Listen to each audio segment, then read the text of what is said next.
Good morning, Magnet. And welcome to AMHS Student News. I'm Sammy. And I'm Will. We've got some incredible segments for you today. First, we're going to hear from Bailey and Catherine. They've got Miss Hofstetter as part of their segment, Hot Seat. Let's go over and hear from them. What's up, Raptors? Welcome back to the Hot Seat. I'm Catherine. And I'm Bailey. And today we're joined with Miss Hofstetter, and we're putting her in the Hot Seat. Yes. All right, so, Miss Hofstetter, what is your favorite class to teach at Magnet? Wow, I probably have to say that it's AP Statistics. I love the applications and the fun things we can do. We're actually in there counting up the number of hours that people sleep as we speak, so it's kind of fun, yeah. If you were not a teacher, a high school math teacher right now, what would you be doing? I think that truly, if you want the real answer, I wish that I were a political statistician, maybe working for Gallup, and if you've ever seen West Wing, I would be Mary Matlin. I'd be traveling around and doing political polls everywhere and hanging out with the chief of staff, but probably not in this administration, maybe in the next administration or in the Obama administration. Ooh, that would be bring fun. him back. Yeah, I know. Ooh, I love me some Right. Obama. Yeah. I like Michelle.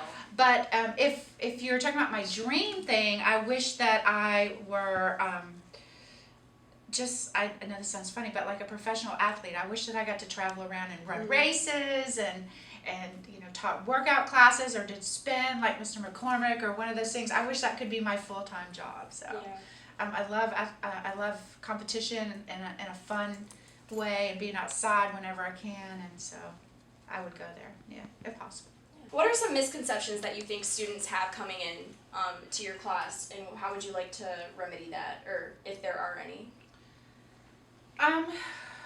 Do you mean? Or any like stereotypes, or like not, or just like what people assume about you?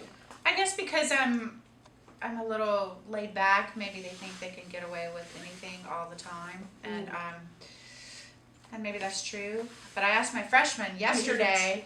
I said, I'm really tired of you guys not doing your homework. I'm like, how many of you have Mr. McCormick? And half the class's arms went up, and I said, do you want me to start checking your homework like Mr. McCormick? And they were like, no! And I said, so... Yes. So the misconception is that there's no accountability, but actually there really is. It just comes in a little bit of a different package, I think. That's going to be it for us today. Thanks for joining us at the Hot Seat with Bailey and Catherine. This is Miss Hofstetter. That was an amazing segment. Thank you, Bailey and Catherine. It is always better to really get to know teachers on a more personal level through those interviews. Hey, Sammy. Yeah. Do you know what Megxit is?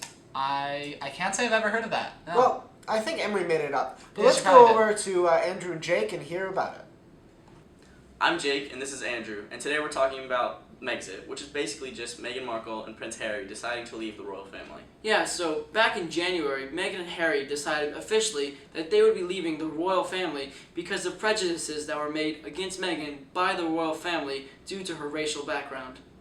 This past week, we saw at the Queen's Commonwealth Service, we saw Meghan Markle and Prince Harry come in and sit before the royal family walked in, whereas previous years they walked in together. This significantly shows their absence from the royal family. Yeah, so this event was actually their last public service with the royal family, and it's very significant because we finally now see them taking the first steps to leaving the royal family. So now they're going to be living off in Canada with a nice allowance from Harry's father. All right, well, thanks for learning about Megxit with us. Enjoy the rest of Student News. Thank you very much, Andrew and Jake. I'm very glad to have learned all about Megxit. Now, let's hear from a different Megan and see what our talent show looked like last night.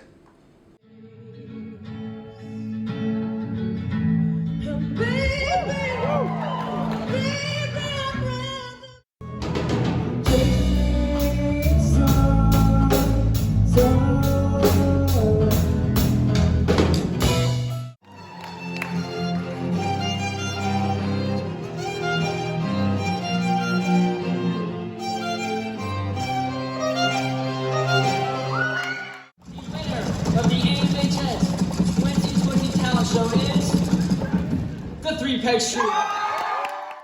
Wow, last night looked amazing. Yeah, super entertaining. Congratulations to the winner. I had a lot of fun watching all the segments this week. Yeah, some crazy segments, but it's also been a pretty exhausting week, wouldn't you think? Yeah, I lost an hour of sleep on Saturday night. No way, me too! That's crazy. Wait, do you think everyone lost that hour of sleep? I think almost everyone lost that You hour know, of you sleep. know who didn't lose that hour of sleep? Who? The people that live in Arizona, because Arizona is the only state in the union that does not participate in daylight savings time. That's fascinating. That is a pretty darn fun fact. But at the same time, it was a somewhat concerning week. Coronavirus, or COVID-19, officially became a global pandemic on Wednesday. That is some breaking news that it is now a pandemic. That could have some serious ramifications. There are lots of school closures around the country, and you never know what might happen next. So, everybody stay safe out there, watch out for the coronavirus, and have an incredible